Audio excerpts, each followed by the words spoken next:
اور اپنی بیوی کو حضرت عائشہ کی جگہ. نہیں, نبی تو ہمارے لیے رول ماڈل ہیں, ہم ہر مثال ان کی زندگی سے دیں گے. ہم جب کہتے ہیں ہماری بیٹیاں فاطمہ جیسی ہونی چاہیے, یعنی فاطمہ کو فالو کریں, اس کا یہ مطلب نہیں کہ ہم فاطمہ کے مرتبے پہ رکھ رہے ہیں, ٹو فالو. تو یہ میں نے کہا کہ نبی علیہ السلام نے لیڈر ہونے کا ثبوت دیا ہے کہ 12,000 کا لشکر حضور کو چھوڑ گیا ہے, آپ اکیلے آگے بڑھے ہیں 80 بندوں کو لے کے, اور آپ یہ رجس پڑھتے ہوئے جا رہے ہیں. اب یہاں پہ بھی چاہیے کہ مفتی منیب کے ساتھ کوئی بھی نہ کھڑا ہو, وہ اکیلا رجس پڑھے اور کہ میں اپنے فرقے کے دفاع کے لیے انجینئر, تو دجال سے بڑا فتنہ ہے. یہ تو یہی کہتے ہیں, وہ کہتے ہیں جی دجال تو چھوٹا فتنہ ہے. میں نے ویڈیو کلپس دیکھے ہیں بریلوی علماء کے, وہ کہتے ہیں دجال تو چھوٹا فتنہ ہے, یہ بڑا فتنہ ہے. کیوں؟ انہیں سمجھ لگی ہے کہ دجال نے تو شعبدہ بازیاں کرنی ہیں, انجینئر صاحب تو ہمارے بزرگوں کی کتابوں سے ہمیں ننگا کر رہا ہے, یہ تو ہمارے پلے ہی کوئی شے نہیں رہنی, کیونکہ یہ بخاری مسلم میں نے تو نہیں لکھوائی ہیں, یہ تو ان کے مدارس میں تھی, بات میری نکل آئی.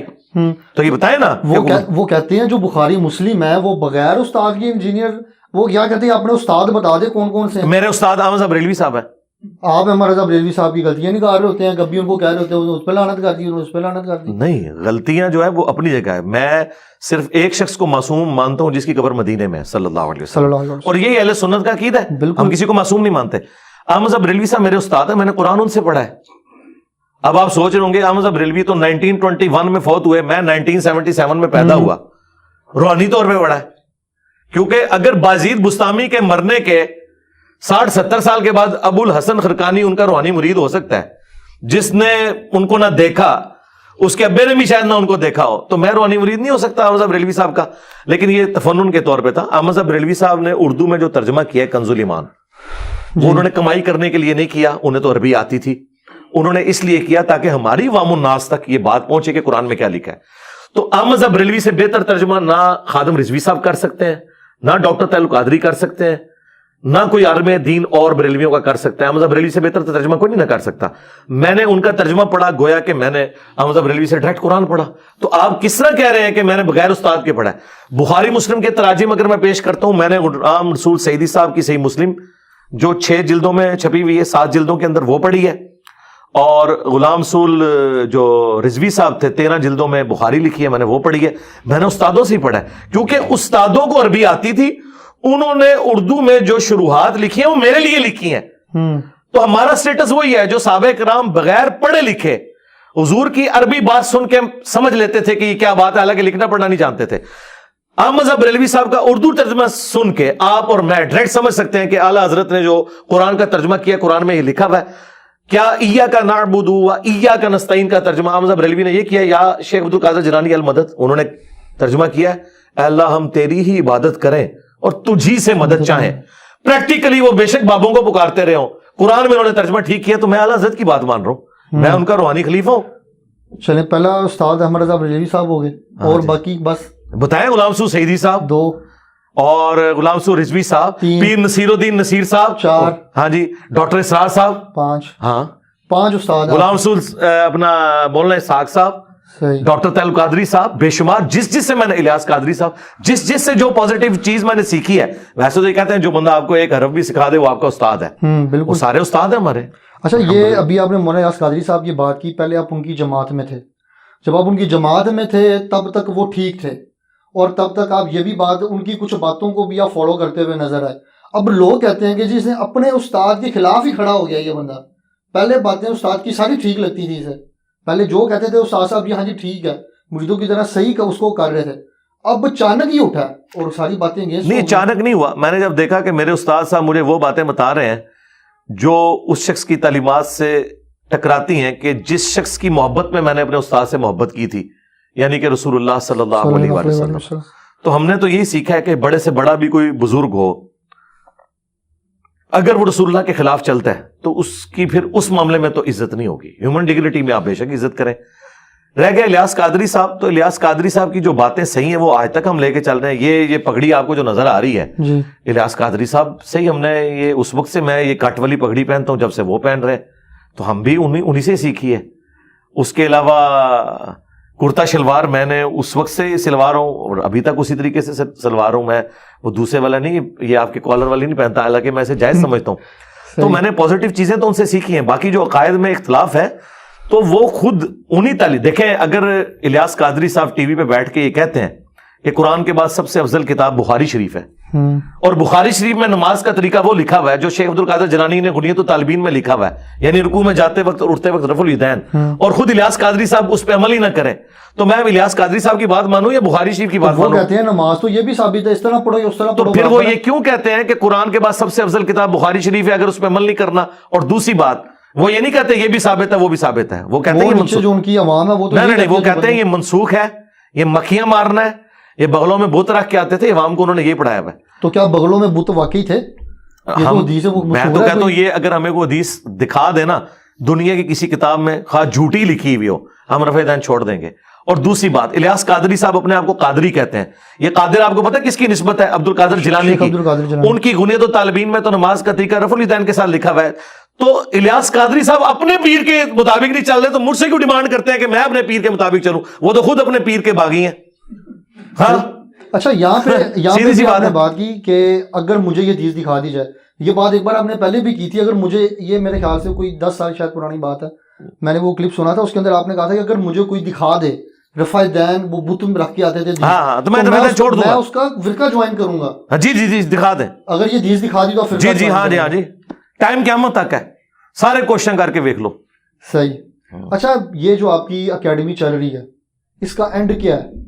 جب ظاہری بات ہے میں نے بھی ایک دن جانا, آپ نے بھی جانا, سب نے جانا, جب آپ کی مطلب ڈیتھ ہو جاتی ہے اس کے بعد کیا یہاں پہ کوئی اور انجینئر آ کے بیٹھ جائے گا یا کوئی شاگرد بیٹھ جائے گا؟ کوئی بھی نہیں بیٹھے گا انشاءاللہ. یا پھر اس طرح کوئی معاملہ شروع ہو جائے کہ ہر شہر کے اندر ایک اکیڈمی کھل گئی ہے, ہاں جی آجو ادھر آجو, وہی کائی جو انجینئر محمد علی مرزا کے تھے وہی ہمارے ہیں, وہی اکیڈمی آپ کے نام سے ہر جگہ کھل جائے گی. دیکھیں یہ کیا معاملہ ہے؟ یہ تو اس صورت میں ہوتا نا اگر میں اپنی زندگی میں ایک کام ڈالتا. آپ کو دیوبند اور بریلویوں کی مسجدیں اور مدرسے جو نظر آ رہے ہیں نا, ان کے بانیوں نے اپنی زندگی میں یہ سارے مدارس بنائے ہیں اور اس نام کے اوپر ڈگریاں ایشو کی ہیں, اس نام پہ مسجدیں بنائی ہیں. تو میں نے ابھی 14 سال, آلموسٹ 15واں سال شروع ہو چکا ہے, نہ کوئی مسجد بنائی نہ کوئی چندہ بک بنائی, انہی کے پیچھے نمازیں پڑھتا ہوں, انہی کو چندے دیتا ہوں. کوئی فرقہ لانچ نہیں کیا, کوئی اکیڈمی نہیں بنائی جس میں آگے لوگ تعلیم حاصل کریں. یہ اکیڈمی تو اس کا نام ہے, یہاں پہ اسٹوڈیو ریکارڈنگ ہوتی ہے اور لوگ آ کے مجھ سے ملاقات کرتے ہیں, اور اس کے بعد یہ اتوار والے دن ہی بند ہو جاتی ہے, پھر اگلی اتوار کو کھلتی ہے. ہم نے کسی شہر میں کوئی اس طرح کی برانچ نہیں بنائی ہوئی. اور دوسرا آپ نے کہا ادھر آ کے کون بیٹھے گا؟ میرے بھائی میں یہاں پہ جو بیٹھا ہوں وہ کسی کی سیٹ پہ تو نہیں بیٹھا نا. نہیں, کسی کی سیٹ پہ. اچھا, اب آپ سمجھیں, اللہ تعالیٰ اپنے بندوں کو اٹھاتا ہے. مولانا مودودی رحمہ اللہ دنیا سے تشریف لے گئے, ان کی سیٹ کے اوپر ان کی جماعت میں سے کوئی بندہ نہیں آ کے بیٹھ سکا جو وہ علمی کام کرتا ہے جو ڈاکٹر اسرار نے کیا. تو وہ اللہ تعالیٰ نے ان کو اٹھایا. مولانا اسحاق صاحب ان کی لیگیسی کو آگے لے کے چلے, مولانا مودودی کی, وہ فیصلہ آباد میں تھے. اور مولانا اسحاق صاحب نے جس طریقے سے سنی شیعہ کنفلکٹ کے لیے جو ایفرٹ پٹ کی اس کو ریزالو کرنے کے لیے, وہ اس لیگیسی کو آگے میں لے کے چلوں. تو یہ اللہ کی مرضی ہے کہ کس جگہ پہ بندہ اٹھائے گا. مجھے نہیں پتا میرا کون سا اسٹوڈنٹ یا اس لیگیسی کو کون آگے لے کے چلے گا. ہم نے نہ کوئی ادھر بازار بنانا ہے, میرے پاس اکیڈمی مطلب آپ کے یہ کرائے میں ہے بھائی, خریدی نہیں ہوئی ہے, یہ کرایہ دینا یہ بند کر دیں گے, خود ہی اکیڈمی بند ہو جائے گی. اچھا, کرایہ آپ جو دے رہے ہیں, جو سارے معاملات چل رہے ہیں, یہ آپ خود چلا رہے ہیں؟ نہیں, میں مسلح کے نیچے سے سونا نکالتا ہوں اور دیتا ہوں. آپ کے بابے نکال سکتے ہیں تو میں نہیں نکال سکتا. ہاں جی, مسلح کے نیچے سے نکالتا ہوں اور دیتا ہوں. ظاہر ہے خود ہی دے رہے ہیں جی, تو ڈالروں میں تو پیمنٹ نہیں ہے. آپ کے پاس تو بڑے پیسے ہیں پھر جی. کتنے پیسے یار, کوئی اس کا کوئی اربوں روپیہ تو کرایہ نہیں ہے نا میرے بھائی, اس میں کون سا مسئلہ ہے.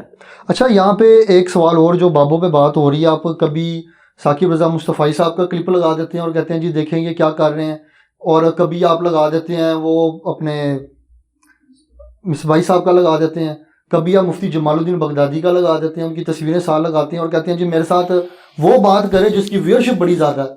آپ فیس بک کے اوپر جو دعوت اسلامی کے سب کے ملینز میں فالوورز ہیں, فیس بک کے اوپر بہت سارے ایسے علماء جن کے ملینز میں فالوورز ہیں, یوٹیوب کے اوپر ان کے ذرا کم ہے, تو آپ کہتے ہیں میرے ساتھ وہ بندہ بات کرے جس کے ملینز میں فالوورز ہیں.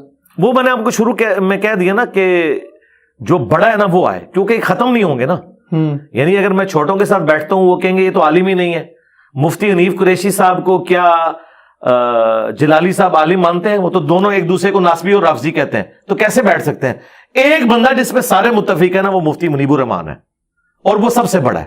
وہ میں نے آپ کو پہلے جواب دے دیا. اب یہ جو آپ نے کہا نا میں کلپ لگاتا ہوں, کلپ میں اس لیے لگاتا ہوں ساتھ کہ آپ کو بتاؤں کہ دیکھیں, ایک طرف تو ہمیں نبی الاسلام کی تعلیمات بخاری مسلم میں اما عائشہ روایت کر رہی ہیں کہ نبی الاسلام نے کبھی کسی غیر محرم عورت کو بیعت کے لیے ہاتھ نہیں لگایا. اور ثاقب رضا مصطفی صاحب کہہ رہے ہیں کہ ان کے پیر صاحب جو ہیں وہ مینارے سے چل پڑے اور اس عورت کو چبارے سے پھینکا گیا اور انہوں نے مریدنی کو کیچ کیا. اب جب وہ غیر محرم عورتوں کو آگے پیر کیچ کر رہا ہے تو میں یہ بتاؤں گا نا کہ یار یہ دیکھو یہ کس بزرگ کے ماننے والے ہیں. اسی طریقے سے جب آپ یہ بتاتے ہیں کہ شیخ عبد القادر جیلانی نے، الیاس قادری صاحب نے لکھا ہے کہ انہوں نے نگاہ مار کے اپنا مرید جلا دیا کیونکہ لوٹے کی ٹوٹی قبلہ رخ نہیں تھی، تو میں نے آپ کو بخاری مسلم سے بتانا ہے کہ انس ابن مالک کہتے ہیں میں نے 10 سال حضور کو وضو کروایا، آپ نے کبھی مجھے ڈانٹا بھی نہیں ہے. آپ کے پیر، آپ کا دعویٰ ہے کہ رسول اللہ کے طریقے پہ ہیں، وہ تو مرید جلا دیتے ہیں. اس مرید نے تو پوری زندگی آپ کی مریدنی اس لیے بنایا تھا، وہ مریدگی کی تھی کہ اس کا خاتمہ ایمان پہ ہو، خاتمہ پیر کے ہاتھوں ہی ہو گیا. اور کہتے ہیں نہیں پھر انہوں نے لوٹے کی طرف دیکھا، لوٹا بھی سیدھا ہو گیا. پہلے ہی لوٹا سیدھا ہو گیا. تو اڈا پیر ہے زمانے جو ہوتا میں 302 کٹانی سی ہوتے کہ انہیں بندہ مارے بغیر کسی وجہ سے. یہ کوئی وجہ ہے کہ آپ بندہ مار دیں؟ تو جب آپ یہ کام کرتے ہیں تو ہم تو بتائیں گے نا یار یہ دین کون سا پیش کر رہے ہیں. اور پھر وہ آپ کے وہ جو پیر مصباحی صاحب، پیر مفتی جمال الدین بغدادی، ان کو تو چھوڑ دیں، ان کو تو عالم بھی نہیں یہ لوگ مانتے ہیں. مصباحی صاحب وہ کہتے ہیں میں اپنے رب سے توفیق مانگ رہا ہوں کہ انشاءاللہ میں نے اس کا رد ضرور کرنا ہے. میں ان کو 3 سال سے کہہ رہا ہوں کہ چلیں یار آپ ذرا درویش آدمی ہیں، آپ کی مجھے گفتگو کا انداز بڑا پسند ہے، اگرچہ آپ نے مجھے گالیاں بھی دی ہیں، تو چلیں آپ آ جائیں. توفیق جیل میں انہوں نے کل بھی آنا ہے جلسے میں، 3-4 بار جلسے میں آ چکے ہیں، میرا ذکر تک نہیں کرتے ہیں. میں تو کہتا ہوں ذکر کریں اور میری باتوں کا جواب دیں. انہوں نے کہا کہ تو بھی بتا کیمرے کے سامنے بازید کیا ہے. میں بھی بتاؤں گا. تو میں نے تو بتا دیا ہے کہ بازید کہتا تھا کہ میرا جھنڈا رسول اللہ سے بڑا ہوگا. اب یہ بتائیں کہ بازید کی کون سی خوبی انہیں نظر آئی ہے، اور یہ انہوں نے خود چھاپی ہوئی ہے ان کے بزرگوں نے. تو ہم ان کی کتابوں سے انہیں جو ہے وہ بتا رہے ہیں ان کی پکچر. پیر اجمل قادری صاحب نے ویڈیو میں کہا کہ ابو الحسن خرقانی کا کرتا جو ہے محمود غزنوی نے پیش کیا، سومنات میں فتح ہو گئی. میں نے بتایا کہ رسول اللہ کا کرتا صحابہ کے پاس تھا، جنگ قاسیہ میں 8,500 صحابہ شہید ہوئے ہیں، اس کی وجہ وہ نبی کا کرتا لے جاتے اور وہ کرتا شفا بھی دیتا ہے. مسلم شریف میں حدیث ہے کہ ام اسما بنت ابی بکر نے وہ کرتا نکالا اور کہا کہ ہم اس کا دھون مریضوں کو شفا کے لیے پلاتے ہیں. تو نبی کا کرتا دیکھ کے، اور نبی نے جب خود پہنا ہوا تھا صلی اللہ علیہ وسلم، ابو جہل نے تو کلمہ نہیں پڑھا، ابو الحسن خرقانی کا کرتا اتنا بڑا ہو گیا جی وہ قیامت تک ہند کی سرزمین میں کوئی کافر ہی نہیں رہے گا. کہانیاں جھوٹ. تو یہ ہم اس کو ایکسپوز کریں. اور مفتی جمال الدین بغدادی کی ایک ویڈیو آن لائن پڑی ہوئی ہے جس کے اندر انہوں نے کلیئر کہا کہ میں نے داتا گنج بخش شری جویری کو کھلی آنکھوں سے دیکھا، اور انہوں نے کہا کہ میں نے آپ صلی اللہ علیہ وسلم کی بھی زیارت کی. انہوں نے چیلنج کیا ہوا ہے کہ مینار پاکستان آ جاؤ اپنے بندے لے کے، میں آپ کو کھلی آنکھوں سے آپ صلی اللہ علیہ وسلم کی زیارت کرواؤں گا. تو پھر چیلنج قبول کرتے ہیں، چلیں مینار پاکستان. مجھے چیلنج قبول کرنے کی ضرورت نہیں ہے. جن کو نبی الاسلام کی زیارت کی تڑپ ہے یقیناً مجھ سے زیادہ بریلویوں کے نا، تو بریلوی جا کے دیدار کر رہے ہیں، پھر مجھے بتائیں میں بھی آ جاؤں گا. لاہور میں میرا خیال ہے کروڑوں بندہ تو لاہور میں جمع ہو جائے گا نا، تو آپ بھی ادھر سے ہی ہیں نا. بالکل. تو آپ اس سے بڑی اپرچونٹی کیا ہے؟ وہ سر گیا پھر میرے لیے ہے، صرف آپ کو نبی الاسلام سے کوئی محبت نہیں ہے، آپ جا کے زیارت کریں جو کہتے ہیں. لیکن آپ رد تو آپ میں تو کہتا ہوں کہ یہ بندہ مجھے نماز تجوید کے ساتھ سنا دے. مفتی جمال الدین بغدادی جی تجوید کے ساتھ، جو تجوید ہے اس کے ساتھ یہ مجھے نماز سنا دینا تو میں اسے عالم دین ماننے کے لیے تیار ہو جاؤں گا. میرے تو خیال میں اس کے تو اپنے علماء کہتے ہیں کہ ان کے پاس عالم دین کی ڈگری کوئی نہیں ہے. تو وہ تو کہتے ہیں ہے. ان کا حال یہ ہے کہ انہوں نے میرے خلاف ویڈیو ریکارڈ کرائی ہے اور انہوں نے کہا کہ جی ہوں مرزا جیل میں بولے گا اور کتے دے دماغ بھونکنے تو زبان کچھ ہی نہیں ہے. اور اس کے آگے وہ کہتے ہیں کہ تم انہوں جواب دے کہ بخاری چ حدیث کیوں لکھی ہے کہ نبی الاسلام نے امامت کی، تو وہ جھوٹ نکلا ہے، وہ بخاری میں ہے ہی نہیں حدیث، وہ مسلم شریف میں ہے. اتنا بڑا ان سے غلطی ہوگی. حدیث تو ہے نا. نہیں حدیث ہے تو ہم مانتے ہیں نا. جی تو بتائیں. نہیں اس میں جب وہ ساری امامت کرتے ہیں میرے بھائی، ہاں تو نبی الاسلام نے امامت کروائی نا، یہ تو نبی الاسلام کا موڈز ہے. جو نہیں مانتا وہ گمراہ ہے. ہم تو مانتے ہیں بالکل. تو پھر وہاں پہ جو سارے نبی آگے تھے 1,00,000، ہاں تو بالکل ٹھیک ہے. تو وہاں پہ بیت المقدس، لیکن وہاں آئے ہیں نا. اب آپ کے داتا دربار کٹھے ہو گئے ہیں تو ہم کہیں گے کہ داتا دربار سے پہلے وہ حضرت ابوبکر صدیق کے گھر کیوں نہیں کٹھے ہوئے، حضرت عمر کے گھر کیوں نہیں کٹھے ہوئے؟ تو بابے بہت بڑے نے. یہ بات ہے نا. سیدہ فاطمہ سلام اللہ علیہا سے بڑھ کر کون ہے؟ مجھے کوئی ضعیف حدیث بتا دے. آپ نے کہا نا کہ یہ بغدادی صاحب کوئی ضعیف جھوٹی حدیث ہی دکھا دیں کہ حضرت عائشہ یا حضرت فاطمہ نے کبھی قبر رسول پہ حضور کو جا کے دیکھا ہو لائیو. وہ تو روتے روتے دنیا سے چلے گئے کہ اپنے باپ کا چہرہ نہیں دیکھ سکوں گی. یہ لوگ کہاں سے کہتے ہیں ہم لائیو دیکھتے ہیں؟ ان سے بڑھ کے کوئی حقدار ہے؟ کبھی مولا علی نے دعویٰ کیا ہو کہ میں نے نبی اسلام کو لائیو دیکھا ہے؟ خواب میں دیدار ممکن ہے، لائیو نہیں ہے. نہیں لائیو نہیں. لائیو تو زندگی مبارک میں تھا. وہ تو بتاتے ہیں، وہ وظیفہ بھی بتاتے ہیں، یہ وظیفہ کریں آپ کو دیدار ہو. تو آپ کر لینا میرے بھائی. اچھا بہرحال یہاں پہ ایک بات اور بڑی امپورٹنٹ ہے کہ کچھ عرصہ پہلے راؤنڈ اباؤٹ کوئی 10-12 سال پہلے آپ کی کلپ کے اندر آپ کہتے ہیں جی حضرت جو امیر معاویہ رضی رضی اللہ تعالیٰ عنہ، آپ ان کے بارے میں کہتے ہیں جی وہ ہمارے ماموں ہیں اور ان کے بارے میں زبان بند رکھنی چاہیے. پھر ریسنٹلی آپ ایک لائیو کر رہے ہوتے ہیں اور لائیو کے دوران آپ کہتے ہیں جی وہ میں میرے ذہن میں تھا لیکن میں بول نہیں سکتا تھا اور تاکہ کوئی مسئلہ نہ بن جائے، ایسا نہ ہو جائے. پھر ریسنٹلی آپ نے ایک اور کلپ بھی کچھ دن ہوئے آپ نے لانچ کیا ہے اور آپ نے دوسروں کو کہتے ہیں ماموں پارٹی. تو پہلے آپ جو خود ماموں پارٹی کے ممبر تھے تو تب آپ ٹھیک کہہ رہے تھے، اب آپ نہیں. تو میں نے تو اپنی غلطی مان لی ہے نا جی، اور اس میں نے یہ بتایا کہ مجھے اس ایشو کی سینسٹیوٹی اور اس کی ڈیٹیلز پتہ ہی نہیں تھی. ظاہر ہے میں ایک سنی خاندان میں پیدا ہوں تو مجھے تو وہی کہانی کروائی جانی ہے نا جو باقیوں کو کرائی گئی ہے کہ یزید کو اوپر سے ٹپک کے آ کے بیٹھ گیا. مجھے بعد میں جب پتا چلا کہ یار یہ تو کام پیچھے سے ڈلا ہوا ہے تو میں نے اسے ایکسیپٹ کر لیا. یہ تو میرا ایک پلس پوائنٹ ہے. اب بھی اگر مجھے کوئی غلط چیز نظر آئے گی اپنے اندر تو میں رجوع کروں گا. میں نے تو کئی باتوں میں رجوع کیا ہے کہ یار یہ بات اس طرح نہیں تھی، اس طرح. آپ یہ بات کریں کہ جو اب میں بات کر رہا ہوں یہ لکھی نہیں ہوئی کہیں پہ.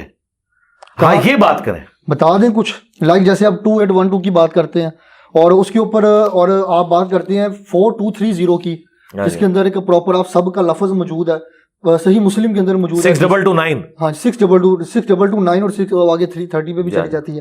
تو اب یہاں پہ جو ہیں عرفان شاہ مشہدی صاحب وہ اس حدیث کو ایکسپلین کرتے ہیں اور کہتے ہیں جی یہاں پہ جو سب کا مطلب ہے یہ کچھ اور ہے، کچھ اور سینس ہے.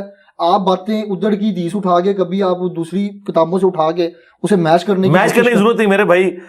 صحیح مسلم 6229 حدیث کھول لیں، اس میں سب کا ترجمہ خود ہوا ہے، امام مسلم نے نقل کیا. وہ کہتے تھے لعن اللہ ابو تراب، ابو تراب علی ابن ابی طالب پر لعنت. جب لعنت کا لفظ موجود ہے تو کس نے دی تھی لعنت؟ بنو مروان نے، بنو امیہ نے. تو بنو مروان ذمہ دار ہوا نا، تو یہاں پہ حضرت معاویہ نہیں، وہ حضرت معاویہ والی علیحدہ سے حدیثیں ہیں. بات یہ کہ پہلے تو یہ مقدمہ مانے نا جو انہوں نے پبلک کو جھوٹ کیا ہوا تھا مشہور کہ بنو امیہ کے دور میں حضرت علی پہ لعنت نہیں ہوتی تھی. یہ سب کا مطلب جو ہے تنقید ہے، لعنت نہیں ہے. تو ہم نے نہیں تو میں نے لعنت کا لفظ بتا دیا نا. پہلے تو یہ معافی مانگے نا کہ انہوں نے صدیوں سے جھوٹ بولا ہے. امام مسلم لکھ کے گئے تھے. اگلی بات بھی ہم کریں گے. میں نے 10 حدیثیں مسلم شریف سے، بخاری شریف سے، ابو داؤد سے، سنن نسائی الکبریٰ سے، المستدرک الحاکم سے نقل کی ہیں کہ حضرت معاویہ کے دور میں بھی یہ سب و شتم ہوتا تھا، ان کی موجودگی میں بھی ہوا ہے. اب تو یہ مان گئے، یہ کہتے ہیں مغیرہ ابن شعبہ رضی اللہ تعالیٰ عنہ نے کیا ہے لیکن حضرت معاویہ نے نہیں کیا، ان کے سامنے ہوا ہے. ہم کہتے ہیں روکا کیوں نہیں؟ یہ پورے کا پورا سسٹم یہ سب کو پتا ہے اور اہل سنت تو نقل کرتے آئے ہیں. یہ جلال الدین سیوطی کو اتنا کوٹ کرتے ہیں، اس نے خود تاریخ الخلفاء میں یہ بات لکھی ہے کہ یہ سب کچھ ہوتا تھا، عمر بن عبدالعزیز نے ختم کروایا. یہ سب کا ترجمہ، یہ جو کہتے ہیں ہم تنقید کرتے ہیں، ہم تو اس سے آگے جا چکے ہیں. سب کو چھوڑ دیں، لعن اللہ ابو تراب موجود ہے، ابو تراب پر لعنت نعوذ باللہ. تو سب کا ترجمہ میں ہلکا کرتا رہوں گالی، میں اس میں بھی رجوع کرتا ہوں. گالیاں نہیں دیتے تھے، لعنتیں بھیجتے تھے. ہم کہتے ہیں جنہوں نے اہل بیت پہ لعنت بھیجی ہے نا ان پہ اللہ کی لعنت، اللہ کے فرشتوں کی لعنت، تمام لعنت کرنے والوں کی لعنت اور ان کے دفاع کرنے والوں پہ بھی لعنت. ان کا حشر بھی ان کے ساتھ ہو اور ہمارا حشر خلفائے راشدین اور اہل البیت کے ساتھ ہو. میں جنرل سٹیٹمنٹ دیتا ہوں، جسے فٹ اسے گفٹ. اچھا، علامہ خادم حسین حدیث صاحب ایک جملہ بولتے ہوتے تھے جن پہ اللہ راضی، ان کا رسول راضی. اللہ نے ازل میں دیکھا اپنے صحابہ جیسا دل نہیں پایا. ہاں بالکل، ہم تو آپ تو ڈائریکٹ صحابہ کی نہ صحابہ نہیں، 1-2 بندوں کا مسئلہ ہے. صحابہ 1 لاکھ سے زیادہ ہے. صحابہ کے قاتلین کے ہم خلاف ہیں، جو صحابہ کے دشمن ہیں. مثلا دیکھیں جی، کیا منکرین زکوٰۃ صحابہ نہیں تھے؟ زکوٰۃ کافر سے لی جاتی ہے مسلمان سے؟ مسلمان سے. تو حضرت ابو بکر صدیق نے جو منکرین زکوٰۃ کے خلاف تلوار اٹھائی ہے تو وہاں آپ حضرت ابو بکر صدیق کو کیوں نہیں کہتے کہ ایک صحابی نے دوسرے صحابی پہ تلوار کیوں اٹھائی ہے؟ کیا کہتے ہیں آپ؟ کہتے ہیں منکرین زکوٰۃ ریٹ آف دی گورنمنٹ کو انہوں نے چیلنج کیا ہے. ہم کیا کہتے ہیں؟ ہم حضرت ابو بکر کے ساتھ کھڑے ہیں. کہتے ہیں نا؟ بالکل کہتے ہیں. اچھا بس اب قائم رہنا ہے جی. جو کان ڈالے گا نا آپ نے خلیفہ راشد کے ساتھ کھڑا ہونا ہے نا، تھوڑی گڈی پینچر ہو جائے. آگے چلیں. حضرت عمر کے دور میں مسلمانوں نے ایسا سچ کوئی بغاوت نہیں کی ہے رومنز اور پرشینز کے خلاف. انہوں نے جنگیں لڑی. ہم کہتے ہیں حضرت عمر کے مخالفین کافر تھے، رومنز اور پرشین. اس سے آگے چلیں. حضرت عثمان غنی رضی اللہ تعالیٰ کے دور میں جو ان کے خلاف بلوائی کھڑے ہوئے، ہم انہیں بلوائی کہتے ہیں. اگرچہ ان میں صحابہ اور تابعین شامل ہیں لیکن ہم حضرت عثمان کو حق پہ مانتے ہیں کہ ان کو اس طریقے سے شہید نہیں کرنا چاہیے تھا. پروٹیسٹ کو جس لیول پہ وہ لے گئے کیونکہ بخاری میں آتا ہے وہ نمازیں پڑھاتے تھے مسجد میں. حضرت عثمان نے کہا ان کے پیچھے نمازیں پڑھو. اگر وہ یہودی ہوتے تو حضرت عثمان کہتے کہ ان کے پیچھے نماز پڑھو, اس کا مطلب وہ مسلمان تھے. صحیح بخاری 695 نمبر حدیث ہے. جب حضرت علی کی باری آئی ہے اور ان کے خلاف جو ریٹ آف دی گورنمنٹ کو چیلنج کر رہے ہیں, آج خادم رضوی صاحب کو یہ بات پتا ہے, چلے ان کا آپ نے ذکر کیا, میں انہی کا ذکر کرتا ہوں. خادم رضوی صاحب کو تو یہ بات پتا ہے کہ ختم نبوت کے ایشو پہ, جس کو میں اینٹی قادیانی ایشو کہتا ہوں, ختم نبوت تو وہ ہے جو چشتی رسول اللہ اشری رسول اللہ کو بھی غلط کہے. ختم نبوت کے ایشو پہ میں نے دھرنا جا کے اسلام آباد دینا ہے, لیکن حضرت علی کے جو مخالفین تھے وہ بجائے مدینہ شریف آ کے حضرت علی سے قصاص سے عثمان کو ڈیمانڈ کرنے کے, وہ خود کوفے اور بصرے میں چلے گئے ہیں جنگ لڑنے کے لیے. جب اس طرح کوئی ریٹ آف دی گورنمنٹ کو چیلنج کرے گا تو حضرت علی نے ان کے خلاف تلوار اٹھائی, اور احادیث میں نبی اسلام نے بشارت دی تھی المستدرک للحاکم میں, مسند احمد میں, کہ جس طرح میں نے کافروں کے خلاف تلوار اٹھائی ہے نا, تم میں ایک ایسا شخص بھی ہے جو مسلمانوں کے خلاف تلوار اٹھائے گا. حضرت ابوبکر نے کہا آنا یا رسول اللہ. آپ نے فرمایا نہیں, کیونکہ صحابہ تو اس کو آنر فیل کر رہے تھے کہ ہم بھی حضور کی سیٹ پہ بیٹھ کے یہ کام کریں گے. حضرت عمر نے کہا آنا. آپ نے فرمایا نہیں, بلکہ وہ شخص جو میری جوتیاں گانٹ رہا ہے, اور مولا علی جوتیاں گانٹ رہے تھے. نبی علیہ السلام پہلے کہہ کے گئے ہیں کہ مولا علی نے میرے بہاف کے اوپر مسلمانوں پہ تلوار سونتنی ہے. سورہ الحجرات کی آیت کے تحت کہ جب مسلمانوں کا گروہ باغی ہو جائے اس کے خلاف قتال کرو. وہ کافر نہیں, باغی. جب ان کی باری آتی ہے تو کہتے ہیں اپنی زبانیں بند رکھیں. جس دن یہ منکرین زکات کے خلاف اپنی زبانیں بند کر لیں گے, یہ حضرت عثمان کے مخالفین کے خلاف ان کو بلوائی کہنا چھوڑ دیں گے, یہ میں الزامی جواب دے رہا ہوں. ویسے اس دن ٹھیک ہے, ہم بھی حضرت علی کے مخالفین جو ہے نا ان کے بارے میں اپنی زبان بند کریں گے, لیکن یہ کبھی ہوگا نہیں انشاءاللہ تعالی. اس کی وجہ یہ ہے کہ جس کے خلاف میرے نبی نے ارشاد فرمایا کہ عمار کو باغی جماعت قتل کرے گی, عمار انہیں اللہ کی طرف بلائے گا, وہ دوزخ کی طرف بلا رہی ہوگی, میں اپنے نبی سے کیسے ٹکر لے لوں. صحیح بخاری 2812. لیکن وہ تو یہ کہتے ہیں کہ جی جو عمار بن یاسر رضی اللہ تعالیٰ عنہ کو باغی جماعت قتل کرے گی, وہاں پہ بات یہ ہے کہ رافضی کچھ شامل تھے اس جنگ میں. اب آپ جن کا نام لیتے ہیں وہ کہتے ہیں جی ان کو تو انہوں نے قتل کر دیا. وہ بھی کہتے ہیں یہ اسی طریقے سے کہانی ہے جو بغلوں میں بت رکھ کے آتے تھے. مسند احمد میں موجود ہے, ابو الغادیہ ایک صحابی تھے صلح حدیبیہ کے, انہوں نے عمار کو قتل کیا. وہ تو خود روتے تھے, مجھ سے عمار کا قتل ہو گیا. آپ کہاں سے وکالت کر رہے ہیں؟ حدیبیہ میں تو ان کا شجر کے نیچے ہاتھ, وہی بیعت ہوئی تھی. جی وہ تو جنتی ہو گیا. جی وہ جنت کی بشارت ملی نا, لیکن اس کے بعد ان سے غلط کام ہوا نا. وہ خود روتے تھے. کاش جو آپ مجھے مشورہ دے رہے ہیں آپ بھی ابو الغادیہ کو تسلی دیتے کہ حضرت کیوں رو رہے ہیں, آپ تو صحابہ شجرہ میں ہیں. لیکن وہ روتے تھے کہ چونکہ حضور نے فرمایا کہ عمار کا قاتل اور مال لوٹنے والا جہنم میں ہے, وہ روتے تھے کہ میرے اوپر یہ وعید فٹ ہو جائے گی. لیکن آپ ایک حدیث بیان کرتے ہیں, مجھے وہ ایگزیکٹ یاد نہیں ہے, اس کے اندر ایک جملہ ہے کہ وہ جب سر لے کر آتا ہے تو لوگ کہتے ہیں کہ ایک بندہ کہتا ہے میں نے قتل کیا, دوسرا بندہ کہتا ہے میں نے قتل کیا. اب شبہات تو یہ پیدا ہو گیا. نہیں, شبہات نہیں پیدا ہوئے, وہ ایک جھوٹ بول رہا تھا نا انعام لینے کے لیے. وہ نام لینے آئے تھے نا. تو آپ کو کیسے پتا؟ نہیں, وہ یہ دنیا میں ایسا ہی ہوتا ہے کہ جب آپ حکمران کے سامنے, اب مجھے بتائیں آپ کے سامنے کو عمار بن یاسر کا سر لے کے دو بندے آئے, نعوذ باللہ, آپ تو بھی نعوذ باللہ پڑھ رہے ہیں. اس نے نہیں نعوذ باللہ پڑھا جس کے سامنے وہ سر لے کے آئے تھے, اس کو بھی نعوذ باللہ پڑھنا چاہیے تھا نا. تو وہ ایک کہہ رہا ہے کہ سر میں نے مارا ہے, دوسرا کہہ رہا ہے میں نے مارا ہے. تو وہاں نعوذ باللہ پڑھنے والے ہمارے اسکول آف تھاٹ کے لوگ موجود تھے, عبداللہ بن عمر بن عاص. انہوں نے کہا کہ ایک دوسرے پہ ہی پھینکو, یہ جو حضرت معاویہ سے تم انعام لینے آئے ہو تم ایک دوسرے پہ ڈال دو, کیونکہ حضور نے فرمایا تھا عمار کو باغی جماعت قتل کرے گی اور عمار کا قاتل اور مال لوٹنے والا جہنم کی آگ میں ہے. یہ تو جہنم کما رہے ہو, تم انعام لینے آئے ہو, اللہ نے تو جہنم میں پھینکنا ہے جس نے عمار کو مارا ہے. تم بہتر یہ ہے کہ دوسرے پہ الزام لگاؤ, انعام لینے آئے تھے, انہیں تو پتہ ہی نہیں تھا کتنا سینسٹیو میٹر ہے. اچھا, عبداللہ بن عمر عاص کے بارے میں بھی آپ کبھی کہتے ہیں جی وہ حضرت علی نے ان پہ قنوت نازلہ پڑھی. وہ عمر بن عاص پہ, عبداللہ بن عمر بن عاص جو ہے نا وہ تو الحمدللہ شیعہ علی تھے. ان کے بیٹے, ہاں ان کے بیٹے, ان کو تو سمجھ آ گئی تھی نا. ان کے بارے میں تو مسلم شریف میں 4776 نمبر حدیث ہے کہ ایک بندہ کہتا ہے کہ آپ ہمیں کہہ رہے ہیں امیر اطاعت کی کرو امیر کی, اور آپ کے چچا کا لڑکا معاویہ ہمیں کہتا ہے ہم حرام خوری کریں, لوگوں کو ناحق قتل کریں, ہم اللہ کی بات مانیں سورہ نساء آیت نمبر 29, یا آپ کے چچا زاد کی بات مانیں. تو وہ سر جھکا کے تھوڑی دیر بعد کہتے ہیں کہ معاویہ کی اطاعت کرو ان کاموں میں جس میں اللہ اس کے رسول کے مطابق چلائیں, اور جس میں وہ خلاف چلیں تم اس کی مخالفت کرو. عبداللہ بن عمر بن عاص تو ماشاء اللہ تعالیٰ پوری گیم سمجھ گئے ہوئے تھے. انہوں نے کوئی میری ویڈیو نہیں دیکھ کے یہ بات کی. اگر انہوں نے ان لوگوں کی ویڈیوز دیکھی ہوتی تو کہتے ہیں کہ صحابہ کے بارے میں زبان بند کرو, کیونکہ وہ سوال کرنے والا تابعی تھا. لیکن انہوں نے کہا, ان کو پتا چل گیا ابھی کام ڈلا ہوا ہے. یہ اگر حضور نے اپنی بیٹی کے بارے میں کہا کہ میری بیٹی فاطمہ بھی چوری کرے اس کے ہاتھ کٹیں گے, تو باقی کسی کی کیا مجال ہے؟ یہ بات کدھر جائے گی؟ خدا نے ازل میں دیکھا اپنے نبی کے ساتھیوں جیسا دل نہیں پایا, تو پھر یہ بات کدھر چلے جائے گی اگر ہم یہ چیزیں کریں گے؟ وہ ساتھی ہم مانتے ہیں نا، حضرت ابوبکر، عمر، عثمان و علی مہاجرین ساتھی ہیں نا جی، یہ ساتھی ہیں نا، تو وہ قرآن نے بتا دیا کہ ساتھی 3 قسم کے ہیں. ٹھیک ہے، قرآن جی سورہ توبہ کی آیت نمبر 100، 101 اور 102 کہ نبی علیہ السلام کے جو ساتھی ہیں وہ 3 قسم کے ہیں. والسابقون الاولون من المہاجرین والانصار، جو سبقت لے گئے شروع میں جو اہل ایمان تھے، مہاجرین میں بھی اور انصار میں بھی. دوسرا فرمایا پکے منافق ہیں لیکن نمازیں پڑھتے تھے، جنہیں تم نہیں جانتے اللہ انہیں جانتا ہے، ایسے پکے منافق ہیں. وہ تو چھوڑ دیں، وہ ہمیں نہیں پتا، ساتھیوں میں ہیں، قانوناً وہ بھی صحابی ہیں. قانون اس لیے صحابی ہیں کہ ہمیں پتہ نہیں ہے نا، ہم تو انہیں ظاہر ہے. آپ مجھے بتائیں ایک بندہ حضور کے پیچھے نماز پڑھ رہا ہے تو آپ اسے کافر تو نہیں سمجھیں گے، مسلمان ہی سمجھیں گے نا، اس زمانے میں صحابی ہوگا، بریلوی دیوبندی اہل حدیث شیعہ تو نہیں ہے. اور تیسرا فرمایا ملے جلے اعمال کرنے والے ہیں، اللہ تعالیٰ ان قریب انہیں دیکھے گا. تو یہ ملے جلے اعمال کرنے والے ہیں. قرآن میں 3 کیٹیگریز ہیں، یہ پکڑ کے سب پہ رضی اللہ عنہ لگاتے ہیں.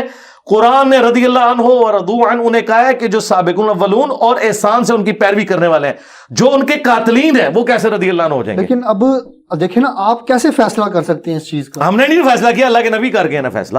آپ نے فرما دیا کہ عمار حق پہ ہوگا جی، وہ جنت کی طرف بلا رہا ہوگا، مخالف جماعت جو ہے وہ باطل ہوگی.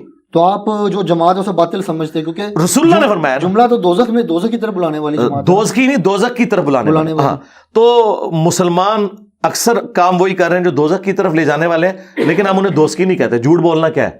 دوزخ کی طرف لے جانا. تو ہم کسی جھوٹے کو یہ تو نہیں کہتے دوست کی، کام دوست کی والا ہے. ظاہر خلیفہ وقت کے خلاف کھڑا ہونا، قرآن نے تو کہا تلوار سے ان کو سیدھا کرو جو خلیفہ وقت کے خلاف کھڑے ہوں، کیونکہ وَأُولِي الْأَمْرِ مِنْكُمْ کے تحت ہے. یہ جو یہ کہانی ڈالتے ہیں نا کہ دونوں طرف صحابہ ہی تھے وہ لڑے، یار وہ کہتے ہیں بھائی تھے، دونوں بھائی تھے جی، بھائی ہوتے تو میں بھائی آپس میں لڑ نہیں پڑتے، بڑا بھائی چھوٹے بھائی کے ساتھ لڑ پڑتا.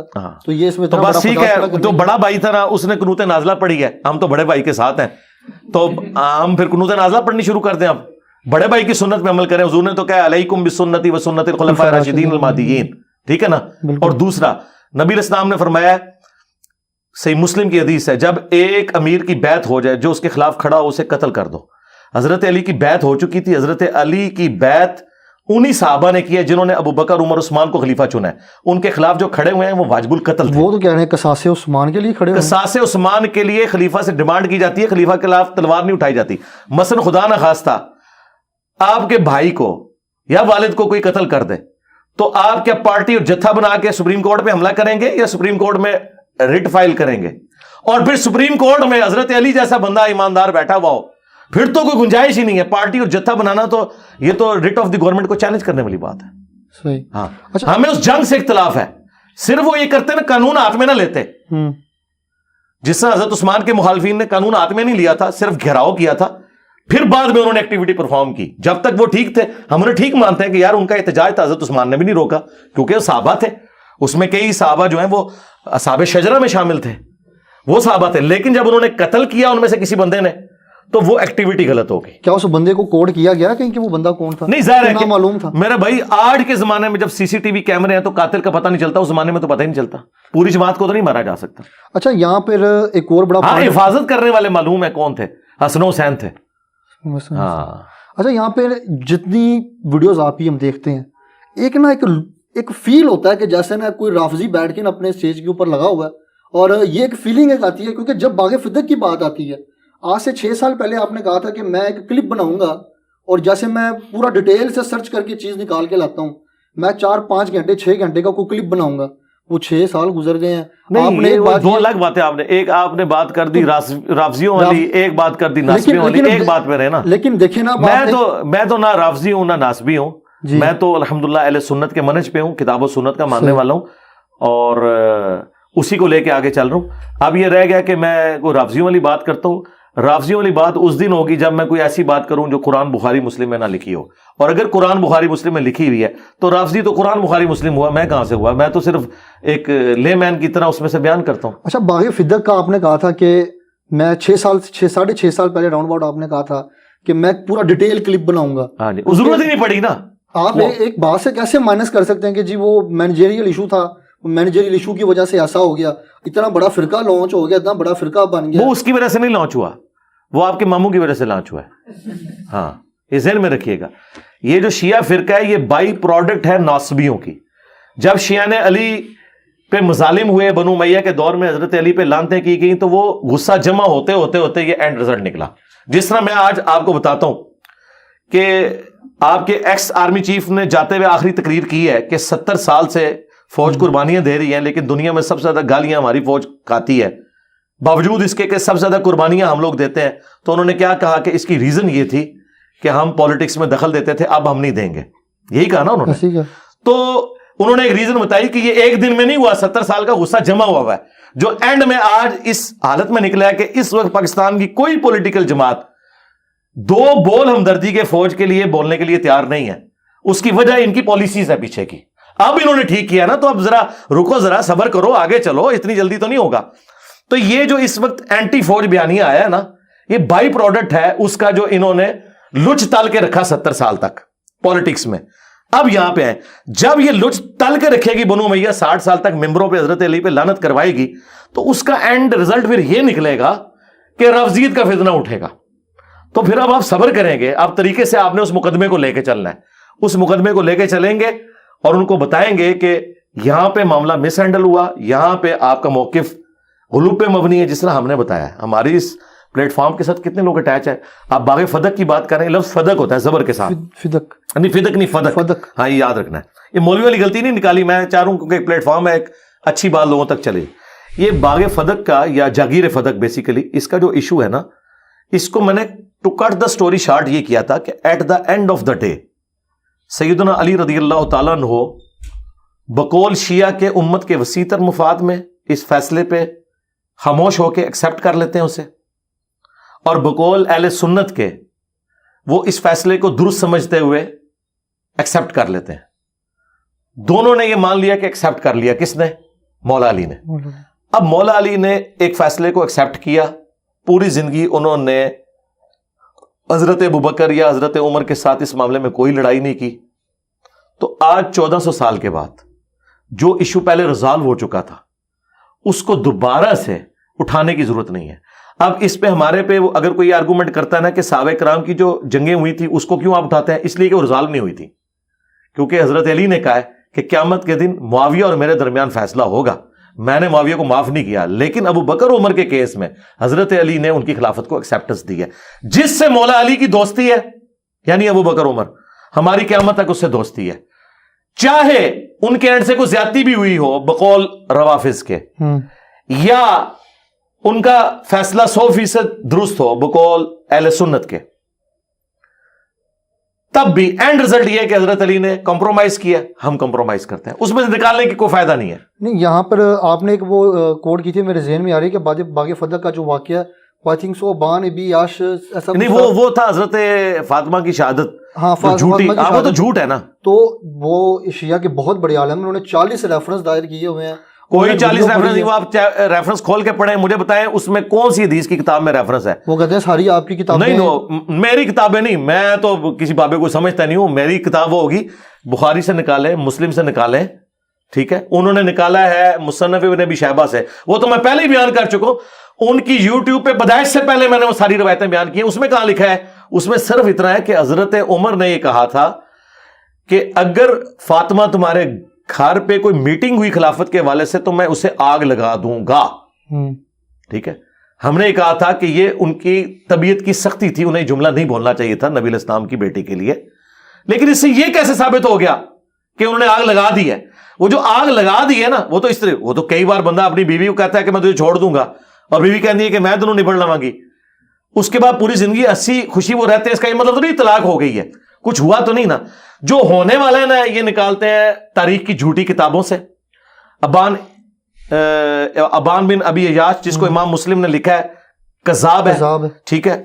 علامہ جو خوئی تھے انہوں نے بھی کہا ہے کہ یہ ضعیف ہے. انہوں نے, بلکہ اب تو کئی شیعہ کے بڑے علماء بھی اس چیز کو مانتے ہیں. لیکن at the end of the day میں ان ساری روایتوں کہتا ہوں سائڈ پہ رکھیں. کیا حضرت علی کسی ایسے خلیفہ کے ساتھ کمپرومائز کر سکتے تھے جس نے ان کی بیوی کو قتل کیا ہوا تھا, اور اس سے بڑھ کے اس خلیفہ کو اپنی بیٹی دے دیں؟ اسی بیوی کی بیٹی ام کلثوم, جس کی ماں کو بقول ان کے حضرت عمر نے قتل کیا تھا, وہ کیسے عقد میں دیں گے؟ اور یہ شیعہ بھی مانتے ہیں کہ ام کلثوم عقد میں دی ہوئی تھی, وہ مانتے ہیں.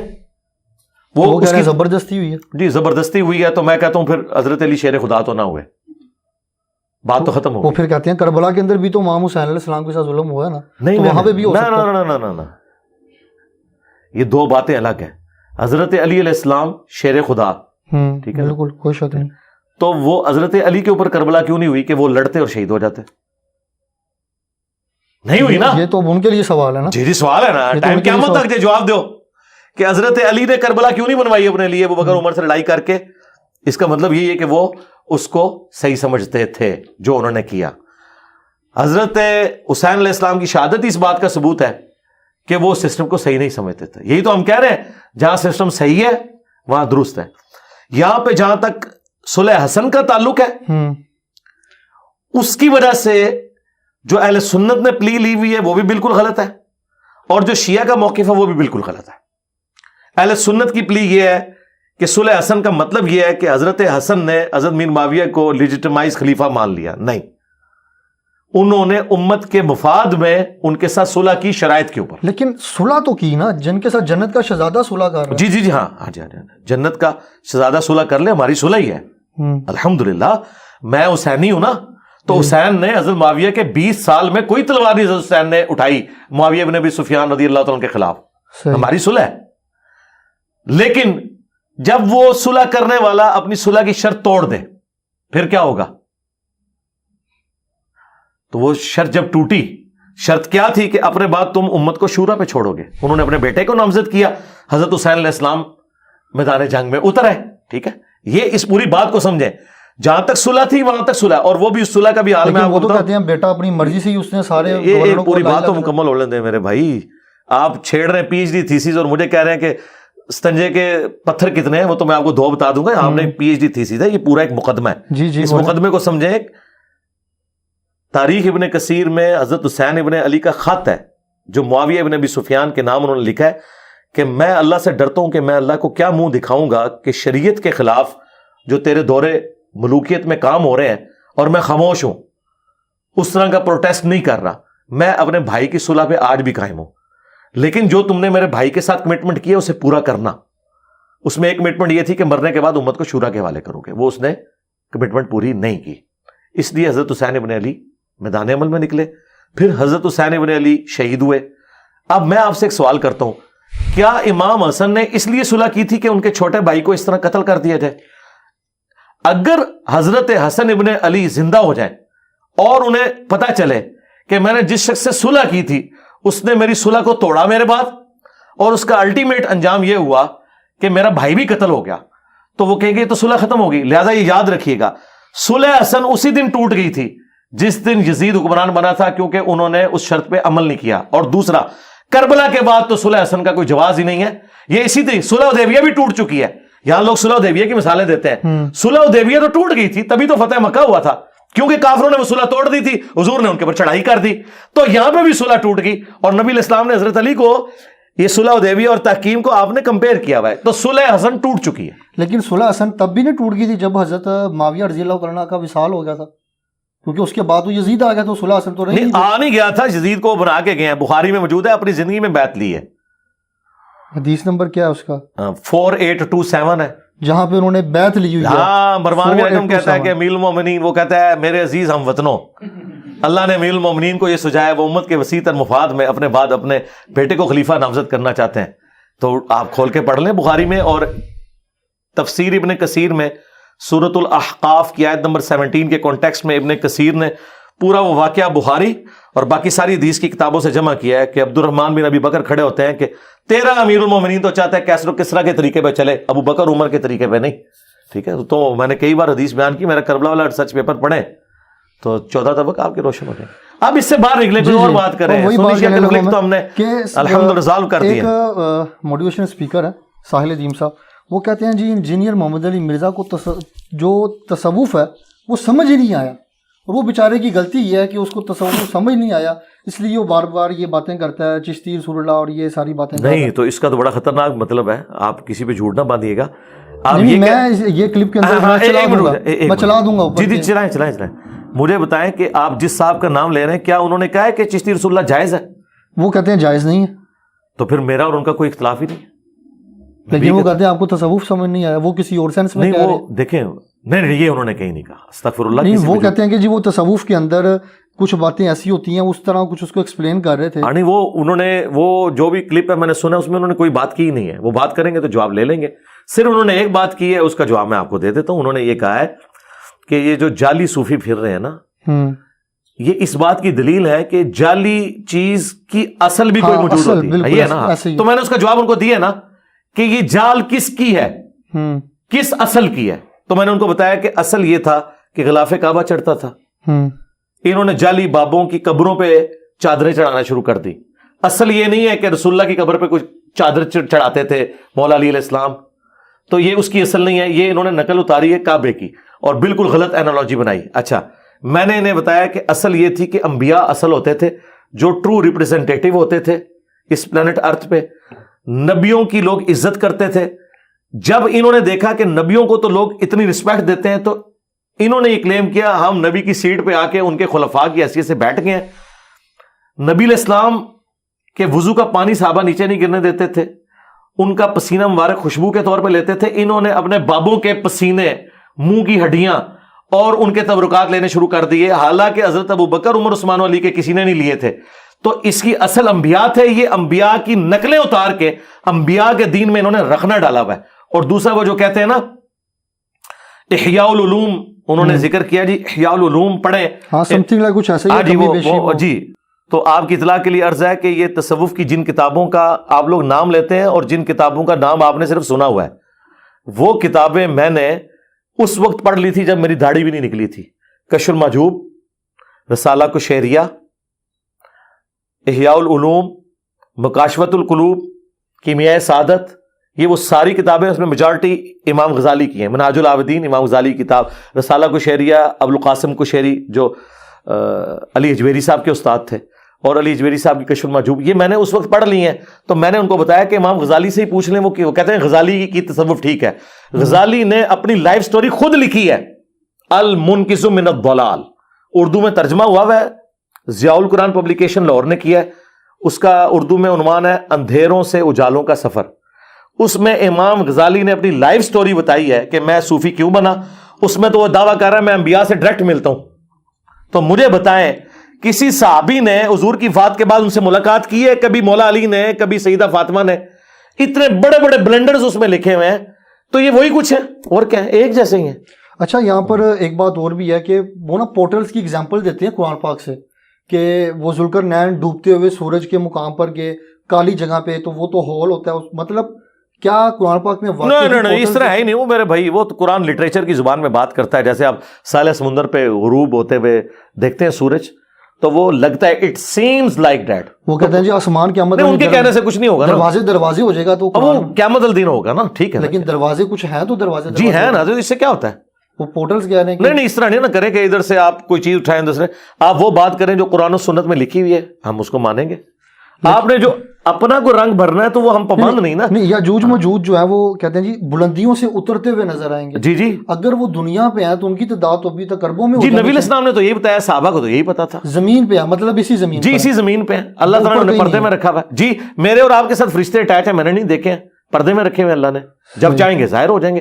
اس میں کون سا یہ جو تباہ آزمائی کرنا ہے نا قرآن و سنت میں, ہم یہ کہتے ہیں قرآن و سنت میں جتنی بھی چیزیں جو عقیدے سے تعلق رکھتی ہیں نا, وہ عقائد و نظریات الحمدللہ قرآن اور سنت میں اسٹیبلش ہوئے ہیں. اس میں اگر آپ ایسی تباہ آزمائی کریں گے کہ جو اصل میں موجود نہیں ہوگی, وہ آپ کے لیے مصیبت کھڑی ہو جائے گی. ہم اتنا مانتے ہیں جتنا احادیث میں ہے. اس کے بعد اگر کسی نے تباہ آزمائی کرنی ہے, اور وہ بھی خیر میرے خیال پابند نہیں کرتے, وہ کہتے ہیں میرے خیال میں. بالکل وہ یہی. تو جب آپ کا خیال ہے, آپ کا خیال تو دین نہیں ہوگا. دین وہ ہے جو لکھا ہوا ہے. ٹھیک ہے, وہ تو لوگ باتیں کرتے ہیں جی چائنیز جو ہیں یاجوج ماجوج ہیں, تو آپ کہتے رہے ان کو, کیا فرق پڑتا ہے اس سے. آپ کہتے رہے نا, ہمیں کیوں پابند کرتے ہیں. ہمیں تو آپ بلیک اینڈ وائٹ میں بتائیں گے کہ یہ یوں لکھا ہوا ہے. ہمارے نبی نے تو بتایا کہ اللہ تعالیٰ کانا نہیں ہے اور دجال کانا ہوگا, اس کی ایک آنکھ ہوگی. یہ فزیکلی ایک بندہ ہے جس نے سامنے آنا ہے, اور بخاری مسلم میں احادیث اس پہ گواہ ہے. اگر آپ کہتے ہیں یہ کوئی بندہ نہیں ہوگا, کسی سسٹم کا نام ہے, ہم کہتے ہیں سسٹم کا ریپریزنٹیٹیو ضرور ہے لیکن بندہ تو ہے وہ. لیکن وہاں ایک حدیث بھی ہے کہ صحابہ وہ ساحل کے کنارے لگتے ہیں تو وہ دجال کو دیکھتے ہیں. ہاں تو ٹھیک ہے, تو بھی تو وہ ساحل کنارے, تو وہ جا کے انہوں نے کہیں دوسرے پلانٹ پہ دیکھا تھا یا ادھر ہی دیکھا تھا زمین میں؟ لیکن ابھی تک تو دجال آیا ہی نہیں دنیا میں, اس میں وہ ٹائم نہیں, تو دجال تو پیدا ہوا ہے نا, ظاہر نہیں نہ ہوا. اچھا پیدا ہوا ہوا ظاہر نہیں. جی ساروں کا یہ عقیدہ ہے, یہی حدیث میں آتا ہے, سب کا یہ عقیدہ ہے. صحیح. ہاں جی. اچھا یہ ایک اور بڑا آج کل نا ایک مسئلہ بڑا چل رہا ہے کہ جو 75 کے نوٹ کے اوپر سر سید احمد خان کی تصویر ہے, حضرت نقشبندی صاحب نے اس کو پھاڑ کے کہا کہ یہ قادیانی ہے. تو میرا یہ پوائنٹ آف ویو ہے کہ اتنے علماء بیٹھے ہوئے ہیں تو 75 کے نوٹ کے اوپر ایک قادیانی کی تصویر کیسے لگا دی گئی؟ اور پھر یہاں پہ وہ آپ لوگوں کو بھی کرتے ہیں کہ جی اس دور میں جیسے سر سید اپنے قائد سے باہر نکلا تھا, ایسے انجینئر محمد علی مرزا. یار ابھی دولارا سوال کر رہے ہیں نا, ایک جگہ بات اور دوسرے نہیں, بات اور نہیں نا. ایک بات جو آپ پہلے 75 کے نوٹ پہ رہے نا, پھر 100 کے نوٹ پہ بھی آ جاتے ہیں. ہاں جی 75 کے نوٹ والی بات کر لیں, پھر اگلی بات چلیں. دیکھیں 75 کے نوٹ کے اوپر اگر سر سید احمد خان کی تصویر آئی ہے اور آپ جس مولوی کا نام لے رہے ہیں اس نے کہا قادیانی ہے, آپ مجھے بتائیں آج سے پہلے, اس مولوی سے پہلے کسی نے سر سید احمد خان کو قادیانی کہا ہے؟ آپ نے کبھی سنا ہو؟ میں نے سنا نہیں ہے. تو اس کا مطلب یہ ہے کہ اس کی اختراع ہے. اس سے پوچھیں کہاں لکھا ہوا ہے کہ وہ قادیانی ہے, کہاں لکھا ہوا ہے؟ ہاں وہ نیچری تھا, یعنی نیچر کا ماننے والا, معجزات کا منکر تھا, یہ سب کچھ تھا. علی گڑھ یونیورسٹی انہوں نے بنائی, محمد علی جناح اور ڈاکٹر اقبال دونوں ان کی تعریف کرتے تھے. تو اس سے کہ تھوڑی جرت کرے اور یہ کہیں کہ محمد علی جناح اور ڈاکٹر اقبال, جن کے اشعار ان کے خادم رضوی صاحب بھی پڑھتے تھے, یہ بھی قادیانی نواز تھے, کیونکہ یہ تعریفیں کرتے تھے سر سید احمد خان کی. کیونکہ آپ لوگ تو ہمیں یہی پڑھاتے ہیں کہ کسی کے کفر میں شک کرنے والا بھی کافر, اس کو پروموٹ کرنے والا بھی کافر, اور اس میں شک کرنے والا بھی کافر. تو پھر صرف اس طرح نہ وہ محمد علی جناح پہ بھی آئے, جو کئی لوگ کہتے ہیں وہ شیعہ ہیں, تو آئے ان کے اوپر بھی. یار ان چیزوں سے باہر نکلیں, جس کی جو کنٹریبیوشن ہے اس کو ایکسیپٹ کریں. سر سید احمد خان سے میرے بہت زیادہ اختلافات ہیں, جس طرح میرے احمد بریلوی اور شریف تھانوی صاحب سے اختلافات ہیں. وہ بھی من مانی تعویلات کرتا تھا قرآن کی اور احادیث کی, یہ لوگ بھی کرتے تھے. اگر یہ رحمت اللہ علیہ ہے تو وہ بھی کسی کا رحمت اللہ علیہ ہوگا. ٹھیک ہے نا جی. بات تو یہ ہے کہ جرم تو ایک طرف ہی ہے, یعنی ایک طرف کے لوگ اسے جرم مانتے ہیں, دوسرے اس کی تعریف کر دیتے ہیں. تو اس بنیاد کے اوپر اگر آپ نے تصویر ہٹانی ہے, اور اگلی بات, نہ علامہ اقبال کی داڑھی ہے اور نہ محمد علی جناح کی داڑھی ہے, تو بغیر داڑھی والوں کی تصویریں کیوں لگی ہوئی ہیں نوٹ کے اوپر؟ یہ میں پھکی اینٹی وینم الزامی جواب دے رہا ہوں. یہ رہا ان چیزوں سے باہر نہیں. میں تو کہتا ہوں جس کافر نے بھی پاکستان بنانے کو کنٹریبیوٹ کیا ہے نا, کوئی حرج نہیں ہے کہ پاکستان کے نوٹ کے اوپر اس کی تصویر بھی ڈالی جائے, وہ اس کی کنٹریبیوشن ہے. عقائد وہ اپنے ساتھ لے گیا. پاکستانی فوج میں کئی کرسچنز ہیں جنہوں نے جان دی ہے پاکستان بچانے کے لیے. ہاں ہم ان کی آخرت کے حوالے سے کوئی ان کو سال ثواب یا دعائے مغفرت نہیں کر سکتے, لیکن یہ تو نہیں کہہ سکتے کہ ان کی پاکستان کے لیے کنٹریبیوشن نہیں ہے. آپ کو پتا ہے پاکستان تو جو سندھ اسمبلی ہے اس میں ایک کرسچن تھا جس کے ایک ووٹ کی وجہ سے یہ پاکستان کا حصہ بنا, اور اس نے پاکستان کے حق میں ووٹ دیا تھا. اگر وہ ادھر ووٹ دے دیتا تو یہ ادھر چلا جاتا. تو چھوڑ دیں یار, یہ ان چیزوں سے باہر نکلیں. یہ تو ایک فرقے کو نہیں, ان کو چھوڑیں, سر سید احمد خان کو چھوڑ دیں. کیا بریلوی اشرف تھانوی صاحب کی تصویر ماننے کے لیے 75 کے نوٹ پہ تیار ہوں گے؟ آمدار تھلے. اور دیوبندی جو ہے وہ احمد بریلوی کی تصویر ماننے کے لیے تیار ہیں. اور توڑے اپنے باویاں دی اتنی اوقات نہیں کہ انہوں نے کروڑا لوگ ایکسیپٹ کرن, تو چھوڑ دو یار, کیا فرق پہنتا ہے. ٹھیک ہے. بہرحال ناظرین کرام, ہمارے ساتھ انجینئر محمد علی مرزا, ان کے اوپر جتنے الزامات لگائے گئے اور جہنمی اور جہلمی, ان سے کچھ گفتگو کی, اور کیا پوائنٹ آف ویو تھا جو بھی تھا کمنٹ باکس میں رہ کے ظاہر کریں. اور جتنے بھی معاملات, جتنی بھی اس کے کلپس بنیں گے آگے, اور اس میں جو کچھ بھی ہوگا, جو بھی آپ کی رائے کمنٹ باکس میں کریں, اپنا خیال کیے گا. اللہ حافظ. پاکستان زندہ باد, اسلام زندہ باد, پاک فوج پائندہ باد. جزاک اللہ خیر.